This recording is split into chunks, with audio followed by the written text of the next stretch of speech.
we got a lot of standing water because we had so much rain. Yeah, that's true. I got to tell you, I was watching that video like this.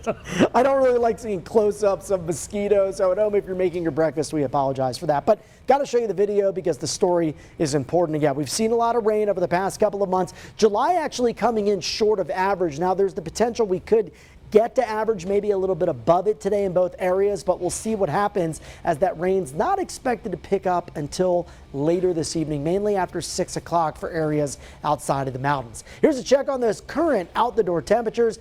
52 comfortable degrees in Cripple Creek this morning, 54 in Woodland Park, 68 at the airport center in the Springs, 66 in Pueblo, 70 in Canyon City, upper 60s to low 70s out across the eastern plains. And let's get right to that forecast today. Once again, much like what we've seen the past couple of days, past couple of weeks, we've got some hot temperatures during the afternoon hours, and then showers and storms build and push east by the afternoon to evening. Now today, most of that monsoon-influenced thunderstorm activity is going to develop out towards the Continental Divide between about noon and 2 p.m. Could see a few isolated storms try to reach Teller County, parts of the Pikes Peak region this afternoon, but I think most of that rain actually holds off outside of the high country till around 5, 6 o'clock. Then between 6 and 10, look what happens here.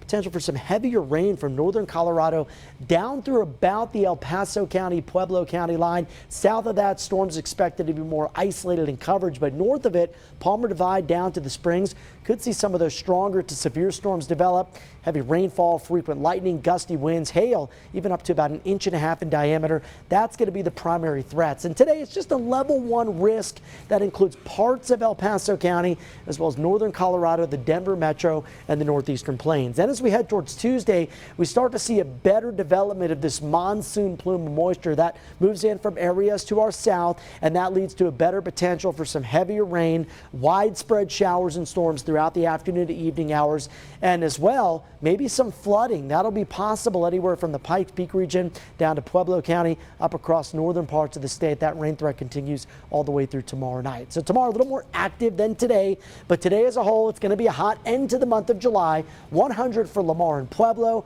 upper 90s for La Junta and Canyon City. Today in the Springs, rising back to the 90s once again, but thankfully beyond today, finally some cooler changes. Let's talk about that active monsoon first.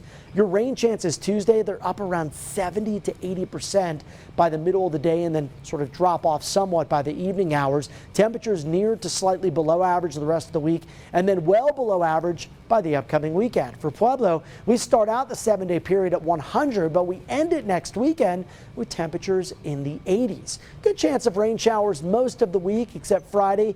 Could see some drier air out around Pueblo County. For Canyon City, I've got daily storm chances here, although they'll be a little more isolated in nature Thursday to Friday, and then they pick back up with further cooling by the upcoming weekend. Woodland Park, 82 today. Keep an eye on the sky for some pretty active weather late this afternoon and evening, and then much more active widespread thunderstorms in your forecast from Tuesday to Wednesday.